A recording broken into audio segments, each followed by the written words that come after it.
Second quarter kicks off right now on this Masters Thursday, this Thursday morning of April 9th. Thanks for hanging out with us. No matter where you're hanging out or listening to us from, let's do a little bit of a roll call. Once in a while we do this. Just kind of curious to see where everybody's at, how you're listening to us and such. So where are you at? What are you doing? How you listening? All right, hit me up. Hit us up. Quick text, 715-830-1912.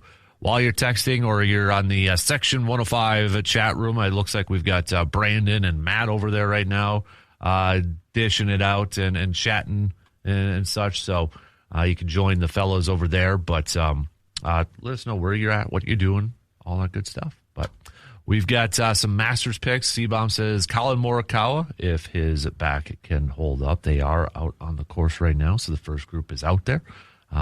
First couple groups, I think, are going to be out there and such. So, but continue to send your picks for your Masters, who you think is going to win. Speaking of it being the Masters, we are looking for what is your number one sports bucket item list. What would be number one for you? Like, is it a game, a certain game? Is it a stadium? Is it that sort of stuff? What you got? All right, let me know. Hit me up. 715-830-1912. Intern Carter over there donning the Badger hockey jersey, getting set for the Frozen 4 matchup against North Dakota later on, early evening and such. What is one of your, just give me one right now, one of your bucket list. We'll get to the other ones, but if you've got a list, what's one of them for you? Just an NFL game. You haven't been to an NFL game? Intern Carter, we got to get you to an NFL game. So that's what I'd love to do, yeah. We got to make that happen. Go fund me. Go, man. All right. You haven't even been to like a preseason game or anything? Okay. I've been to the pro shop at Lambeau Field. That's about as far in as I've got. So you haven't done like a stadium tour or anything like that? Okay, we got to change that. We got to send intern Carter to some sort of game. We got to make this happen. Would you be up for going to a preseason game just to experience it? I would just tour Lambeau Field at this point. Okay.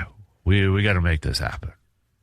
It is my mission to make this happen, that you get to see Lambeau Field, because you haven't even just seen Lambeau Field in person. Mm-mm. All right, we're going to make this happen.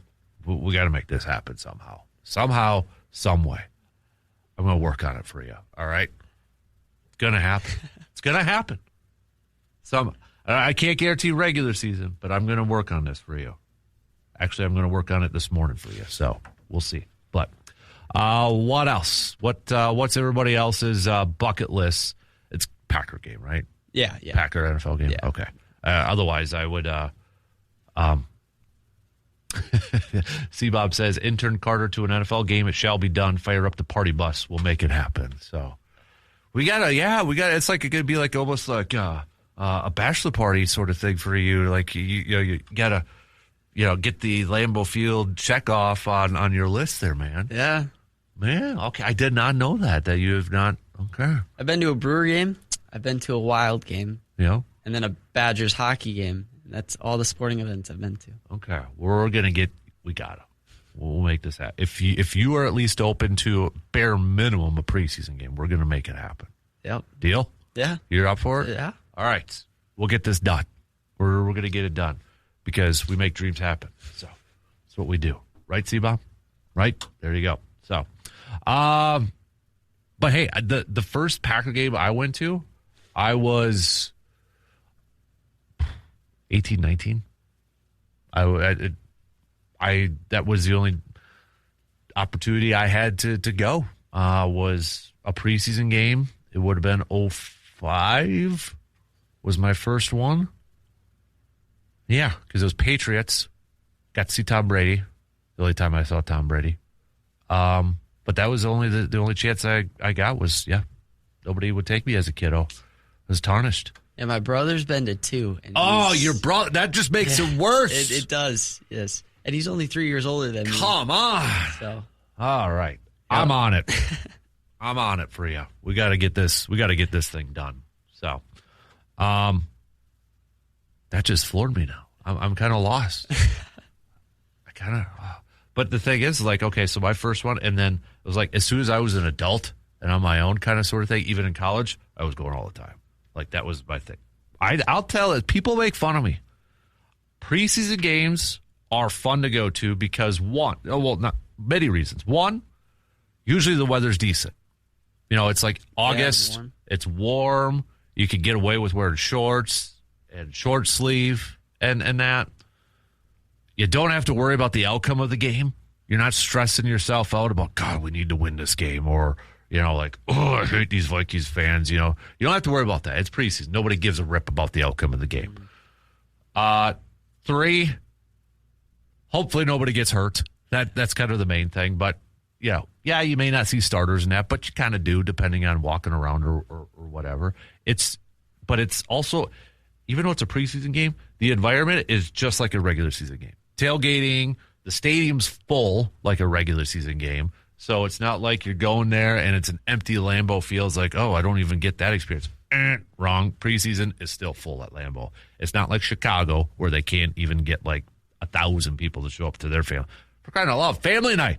Yeah. I mean, I've done that. That's also a lot of fun. The only thing I don't like about family night is if it does rain, then you're screwed. You don't even get a refund. So, I mean, you get Hall of Fame passes and that. Have you been in the Hall of Fame? Nope. Oh, okay. Now we're in my wheelhouse because I like setting people up for this and giving. I swear, if I retire, I will be probably a Hall of Fame tour guide or a Lambeau Field tour person. That's what a lot of those people do. Like, when they're done, you go do it. They're like, yeah, we retired and this is what we do now. I'm like, oh, I could be that. My dream job is Cliff Crystal's job, which is the Packers team historian. Oh, wow. And I've talked to Cliff. Okay, I'm going to brag about this for a second. So Cliff used to cover the Packers as a writer. He is now the team historian and such. But a few years ago, Northern Wisconsin State Fair, they had the Lambeau Field traveling exhibit for the 100 year. And I had interviewed and talked to Cliff for a couple times. And so I met him and just did another interview, first time person to person. So I went, and he was doing a presentation. And because I was talking about him about a project I was trying to do and such, because a preseason game for the Packers actually was played on the Northern Wisconsin State Fairgrounds in Chippewa Falls. And it technically was the first appearance of Don Hudson.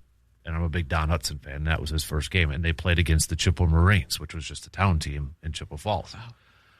But I thought it was like, I mean, where, you know, this is where my mind goes, that field, you know, by the fairgrounds, to just try to imagine Curly Lambeau coaching, Johnny Blood McNally playing on the Chippewa team because he was trying to get back on the Packers team to try to impress them. Don Hudson's playing in his first game as a preseason.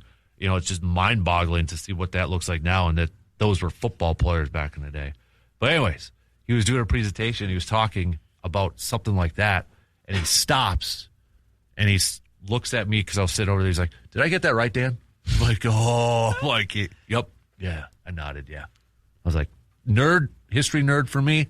That was pretty cool. That's when you know you've made it. I was like, and everybody's like, who the hell are you? So that was cool. But I would love that job. That would be sweet.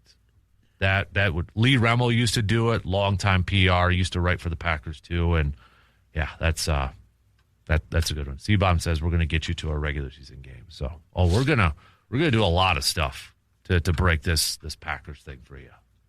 It's my mission now to help out intern Carter. So, all right. On that note, let's regroup. Take a quick break here. Keep these coming. All right, keep these coming. We do have one. I'll throw it out here as a quick break for our Takeover Thursday. Ben had said Takeover Thursday question, since it's the Masters, who would be the foursome that you would want to go golfing with at Augusta National? They still have to be around. Well, I'm assuming it'd be yourself and then 3 others. So, all right. I'll throw that out to everybody else, too. What would be that foursome that you'd go golf with at Augusta National? Thanks for the text, man. Quick break. I'll make my picks. Carter will make his picks. Everybody will make their picks. We'll be right back in just a couple minutes. Looking for the perfect place to kick back this spring and summer? Well, then you need to head on over to the VFW Post 305, Eau Claire's go-to spot to relax, grab a drink, and enjoy the moment. Inside, it's a great place to meet up with friends, but when That weather warms up, it's all about the patio. With one of the best river views in town, there's no better place to soak up the sunshine, unwind after work, or spend a weekend afternoon. Cold beverages, great people, and a view that you can't beat, man. VFW Post 305 in Eau Claire, your spot to hang out this season. Probably your go-to spot today if you want to go check some of the rounds, check a little bit, watch a little bit of the Masters and that, or maybe watch some Badger hockey, the Frozen Four tonight. Again, 4 o'clock, going up against North Dakota. So if you're looking for somewhere to hang out and watch that, go ahead and go over there. We've got to give a shout out to our one of our awesome partners, great friends of the program, Clay from Service Master. Service Master, also one of our mobile man cave partners, dropping off coffee for staff here in the building. So big thanks to Clay for that. Getting caffeinated up for a long day of golf and some hockey tonight. So speaking of golf, do you have you golf a little bit, right? I do. Yes. All right. I do. So you could have 3 people join you for a round at Augusta National. Okay? Could be anybody. It's got to be around, right, alive. Well, I think that's what they meant by around, the texter. Who would those 3 people be? It's a hard one for me.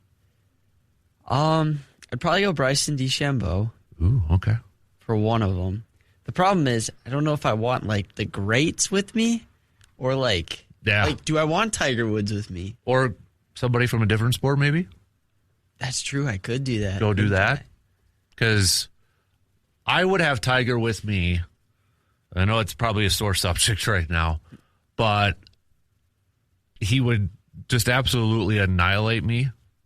But just to say that I golfed with one of the best golfers of all time and a guy that I still, to this day, for my age, was probably one of the most influential, if not the most influential athlete during I always say this, he made it cool for me and many others to go golf. So I would put Tiger as one of mine just because of that. All right, give me Tiger Woods, Bryson DeChambeau, and Patrick Mahomes. You are a Patrick Mahomes guy? I am a Patrick Mahomes guy. Carter. No, I'm just kidding. Current people right now, I'd have Tiger. You know what? This is going to sound kind of corny. I would take my kid, even though he's kind of into golf a little bit. Probably not the greatest for a soon-to-be 9-year-old. But hey, if it's now, I'm going to take my kid with me. And then, I need a little bit of comedic relief, probably. So I might go.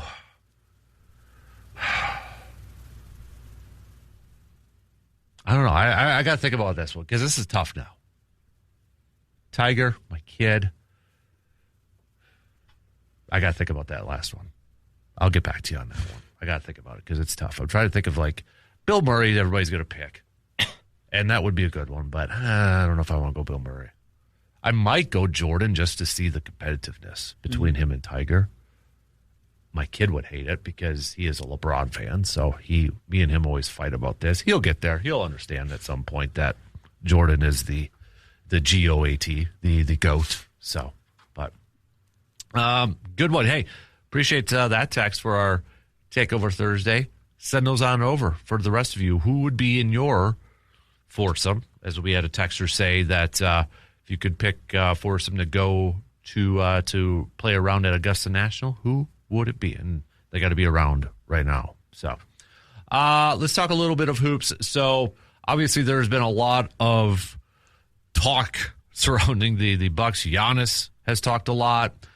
Doc has talked a little bit. And now we hear from John Horst, who this was from Eric Name, who did a little Q&A with him from The Athletic. And, I'll just go through a couple of them. One of the questions was, Giannis has mentioned that you need couples therapy or counseling. I'd be curious what you think of that, whether you feel like you've done things right or wrong professionally. How do you feel about him believing this is a strained relationship? How does that affect you? And John Horst answered, kind of lengthy here, but says, I have never and will never speak for Giannis. Never tried to, never wanted to. only supported him, only cared for him. And I will continue to do that because it's real. I think this is the first time in 10 years we're going to miss the playoffs. It's not the first time in 10 years that we didn't win a championship, but it's the first time in 10 years that I think realistically, by the time we got to the end of the regular season, we haven't felt like we had a chance, right? We may have had points at the beginning of seasons, middle of seasons, in a playoff series where we just found out we're not as good as we thought we were.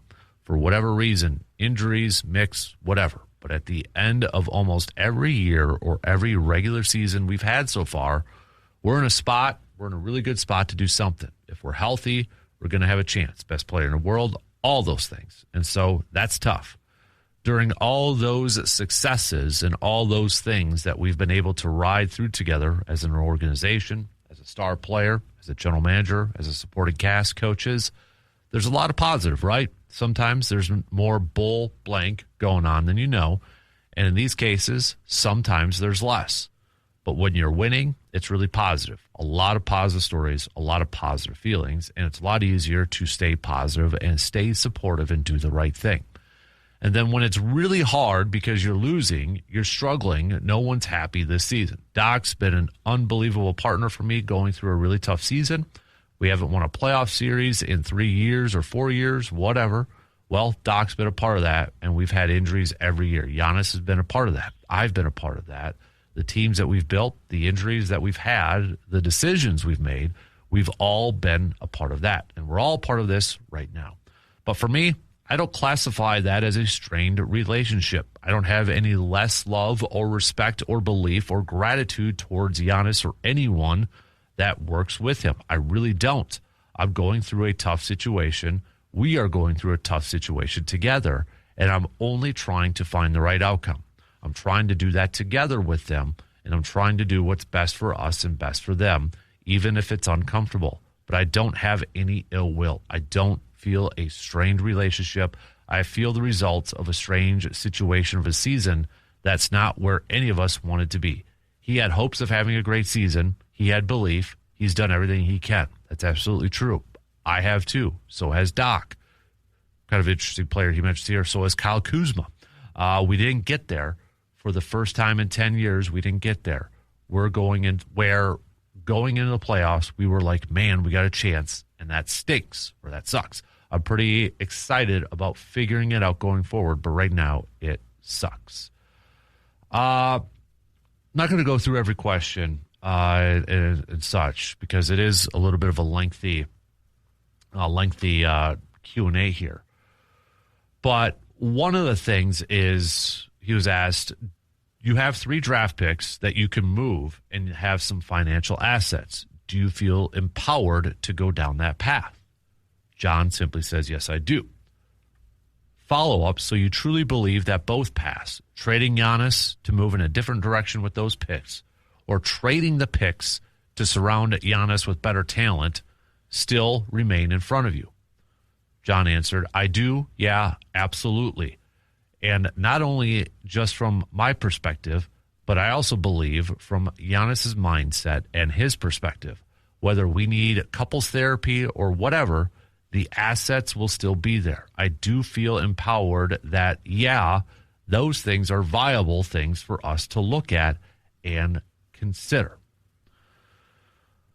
He was asked about teams have called about Giannis in the past, but the answer was always definitely no. So why now actually consider offers for him? John responded by saying, I think your characterization is right. The answer of why now is probably all the way back to when you get to these points in tenure with each other.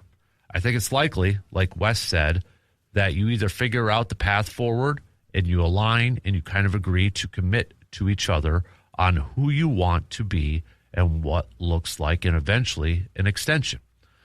Or you just try to find the best resolution for everyone. I think it's just the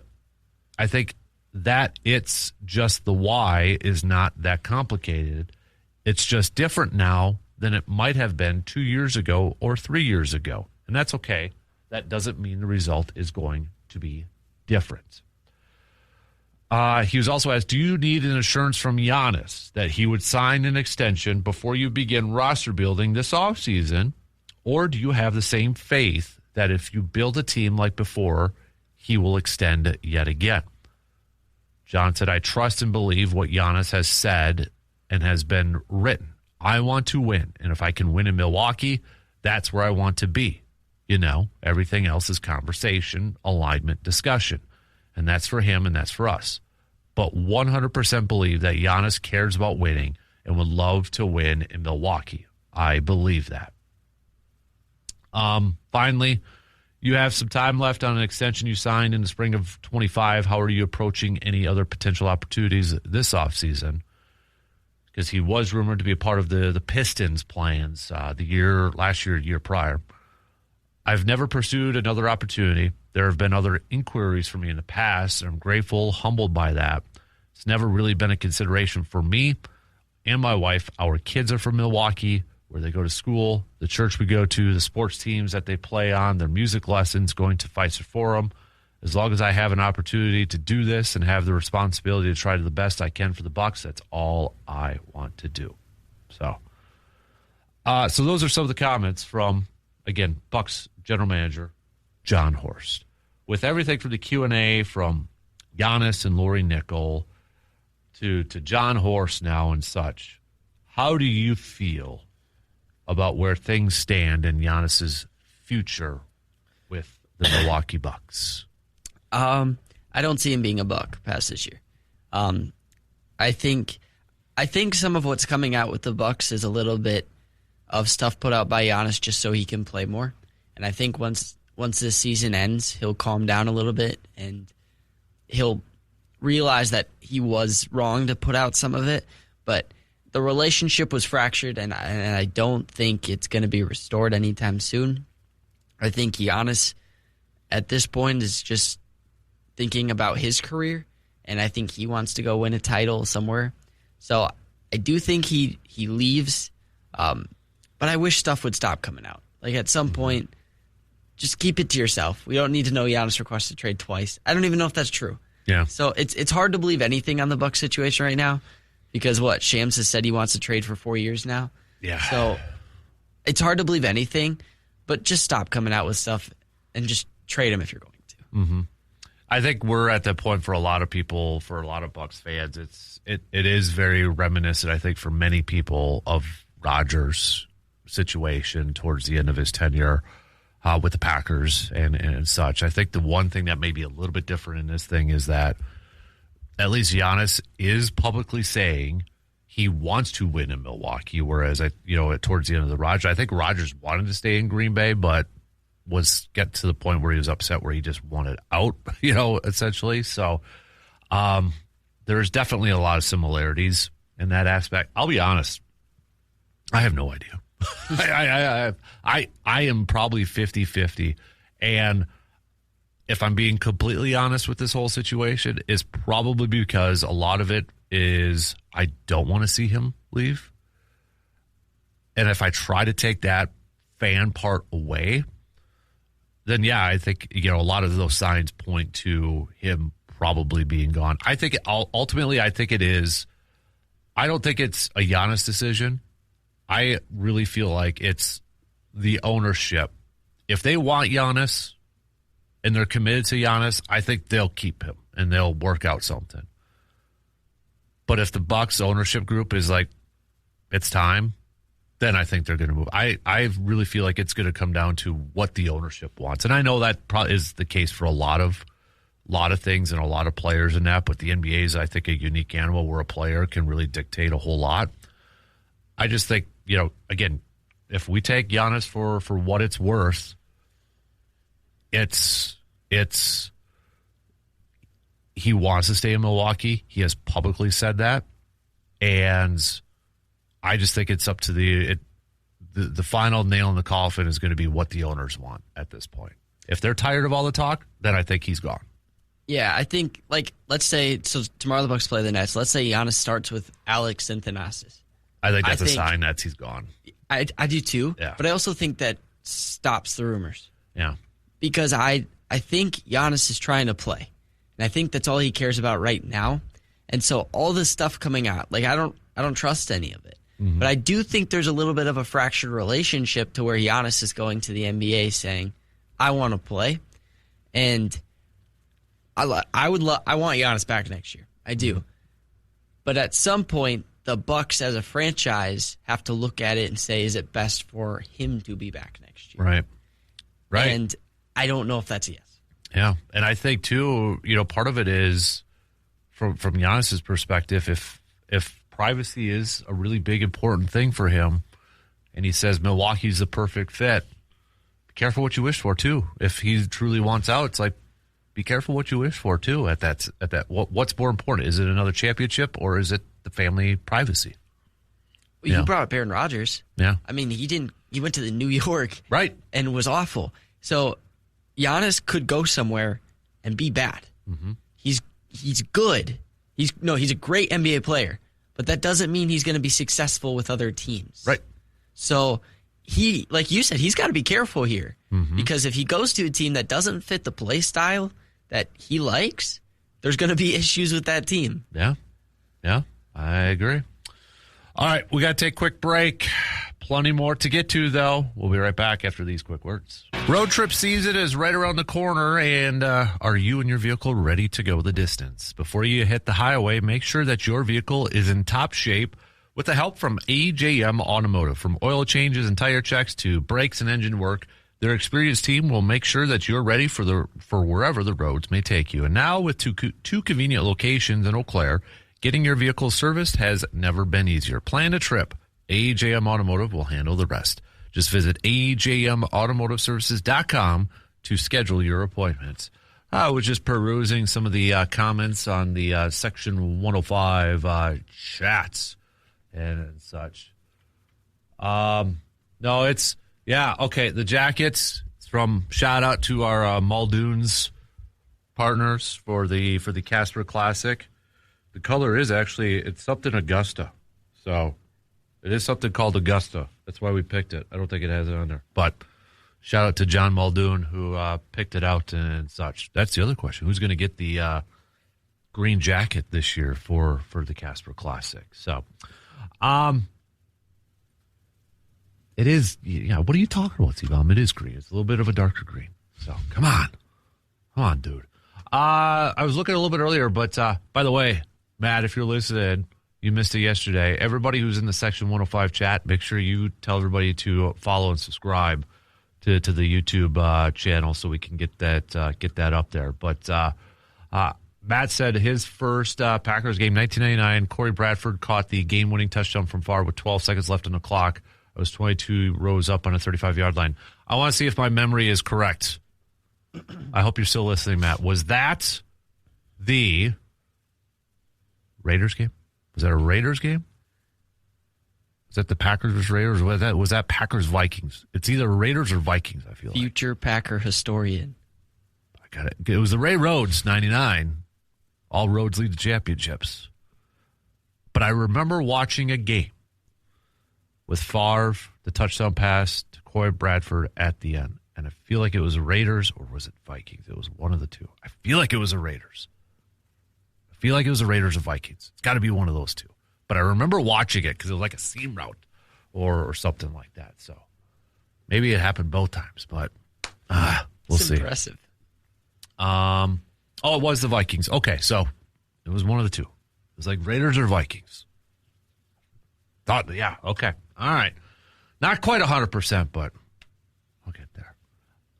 That is the dream job. I would love. The other dream job, it'll never happen because I've been wanting to do this for years that I've been publicly throwing it out there. I would love to be a professor of sports history at a college.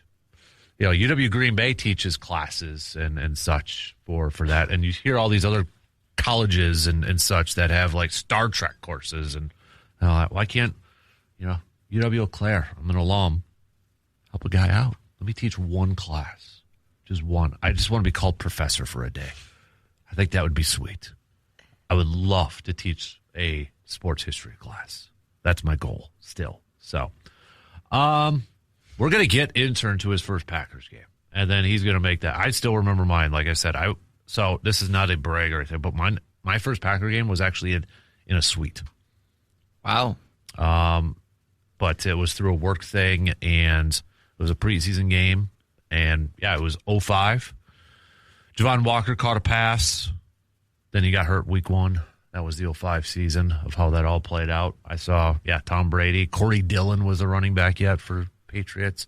Saw good old Bill Belichick and Mike Sherman chatting it up and that. But once I became an adult and got on my own, I've been to probably, in 21 years, I think I've been, if I count preseason games, probably about 50 now. But again, preseason games are cheap. They're easy to, it's just, that's what's unique about Green Bay. Preseason games, everybody gives them flack. But if you want the real game experience, you got it there. I love them. I love them because there's no stress about it. So would you rather sit in the suite or in the actual seating? I like, if it's a regular season game, in the actual seating. Because then you get the environment, the fans, and it just, you feel like you're a part of it. Preseason, you just kind of go back and forth. It's a little bit more casual sort of thing. But regular season, I want, and I know, like, if you go into suites, they can open the window so you have the crowd noise and all that. But there's just something about being in the bleachers, being uncomfortable with those seats, and because now I'm old and my back hurts. But when they score a touchdown, turning around and high-fiving a bunch of strangers. Yep. There's just something awesome about that. So, and when I took Hudson to his first regular season game, which was a couple years ago, was when it was the first whiteout game. We were just talking about the whiteout jerseys, and they played the Texans. And that was when McManus hit the walk-off field goal, too. Yeah. But it was cool because next to us were actually people from Houston that came to, and I was just talking to them, and anybody who knows my kid knows he doesn't talk to strangers. Like, he is just so quiet. Even with people, still to some of his coaches, he's really quiet. This is how cool it is. It's just something about Lambeau. They went and bought him a cheesehead, even though he has one. But it's like, it's his first game. We got to get him something like that. And, that's what's cool about Lambeau stuff. I will say the other side of me, though, there was some young Texas fan. I don't know where he was from, but he was like dancing like he was at a dance club, and he was eating his brat, Carter, from the top. What? Not from the end, from the top. What are you doing, guy? And he didn't even eat it all. He's from Houston. What do you expect? I was like, what are you doing? Like, you are an embarrassment, right? Who eats a brat from the top? And, like, he would, like, take a few bites, fold it up, put it away. Half hour later, bring it out, do it. I'm like, who are you? Do you even want to be here? Like, I felt embarrassed. How do you even do that? That's like watching Seinfeld and they're eating candy with utensils in that one episode, if anybody knows your Seinfeld history. But, and I will say, I like the new section with the back seats. They're up. I will say this, there is not a bad seat at Lambeau Field. C-Bomb, I don't know if you're still listening and such, but I love the new section because, one, comfortable seats, two, like practically no lines for concessions. Yes, they're up higher. I don't care. I don't feel like there's a bad seat at Lambeau. And I just like and no lines for bathrooms, which is probably a big thing too. So I really like the new section. That's where I will go. If I have the choice between, maybe 50-yard line bench, let's say, 50-yard line row 40, but I got on the bench and then the new section, I'd probably pick the new section. It's just, it's so much more comfortable and more convenient for everything. There you go. So just giving you a little bit when you go, if you get the chance to go. So, what's Matt saying? I won't sit anywhere that isn't the lower bowl, 100 level. I am not paying for that and sitting in the nosebleed. New section, man, I'm telling you, it's worth it for the concessions and the bathrooms and the comfortability. Just especially when it's late season, December and January, and everybody's wearing 5 layers, then you literally can't sit on a bleacher because you're in there tightly packed. There was a game against Minnesota a couple years ago. I literally had to stand the whole time because you couldn't sit because everybody was just bundled up. So, not that there was a big problem with that, but sometimes I'd like to have a little bit of a break and sit down. So, Yeah. But, all right, since we're on the topic, if anybody wants to share, I mean, it is a Takeover Thursday. What was your first Packers game? My first regular season game was 05, end of the year, Packers Seahawks, where everybody thought Favre was retiring. That was the year Seahawks went to the Super Bowl, too, and Packers won that game. But, psych, he didn't retire. So, okay, we'll take a quick break. Be back with plenty more coming up after these quick words. Just a few minutes left to the top of the hour. We had John chiming in here quick with his first Packers game was, choked up on the air there. 2008 over at the Metrodome. Rodgers' first career start at the Metrodome, and they lost by a Mason Crosby field goal. So I was actually at Rodgers' first career start as a Packer. All by accident. Bought the tickets because it was supposed to be, again, I was in college, probably using financial aid money. You did hear that. Didn't buy a book that year probably and got tickets because that's the same price. But it was supposed to be Favre's ceremony, name and not, because his face is on the ticket. And then he came back and such, and we all know what happened there. But still glad I went. I went originally just to see Favre and that, but it was... So I was at Favre's last game as a Packer, the playoff game in that frigid cold. I was at Rodgers' first game as a starter as a Packer. And then I was at the last game that Favre visited as a visitor to Lambeau Field, which is still the weirdest game I've ever been to. The amount of hate that you could just feel in that stadium was something I've never really probably experienced since then. That final Packers-Vikings game with Favre and seeing him limping because he was hurt the length of the field to just a shower of booze will forever be ingrained in my head. It was just weird. Never thought I'd see something like that. So I kind of wanted to see it with Rodgers just to see the reaction, but that's not going to happen. So, all right. I've been to one Packers game that was not at Lambeau, and that was Metrodome when Favre broke the touchdown pass record. That was all by accident, too. Because me and my college buddies, this is when you could buy Vikings and Packers tickets without having to be forced to buy a preseason ticket. We just decided in the summer, hey, let's go to that game. It was like September. Tickets were like $20 a piece or something. Wow. And then I remember watching the Chargers game, Packers-Chargers, the week before. We were all watching it. It was at Lambeau, and Favre could have broke the record, but they kneeled it down because they had already won the game, and we're like, holy crap, we're going to see it. And we could have sold our tickets for, made hundreds of dollars, and we're like, no, we're going to go. So one of the best games I've ever been at. So, but, good memories, good times. So we're going to get you there, Carter. We're going to get you there. So, all right, just a couple minutes left. Who would be in your golf foursome? We had a texter ask that to the rest of you. It has to be somebody, or has to be people that are current. I'm still thinking about my final fourth one. C-Bob said Favre, Warren Sapp, and myself. Like me. You don't want that. I've golfed with you before, C-Bob. You already know what that's like. So, I still don't know my fourth. I don't want it to be an athlete, I don't think. If it were an athlete, it'd probably be Giannis, to be honest with you. Or the greatest baseball player of all time, Sal Frelick. You know what? I might go Pat Murphy. Oh, I don't know if he golfs, but I might do Pat Murphy. I didn't even think about him. I think, you know what? I think I'm going to go that. Tiger, my kid, and Pat Murphy. That's my foursome. Plus me. Because that's a little comedic relief with Pat Murphy in there, too.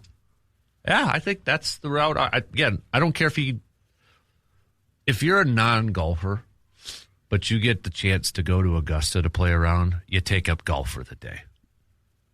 I'm sorry. Some people may not understand that or get that, but if you get the chance to go play Augusta National for 18 holes, you take that any day of the week.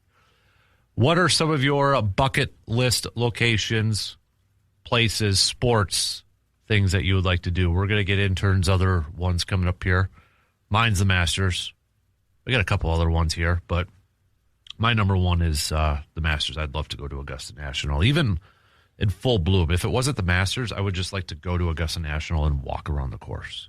Amen corner and all that. But we'll keep sending yours on over. All right, text them or hit us up on the Section 105 chat room. So, of course, if I'm golfing with Tiger, yeah, my hole-in-one right there, man. I'm definitely going to tell him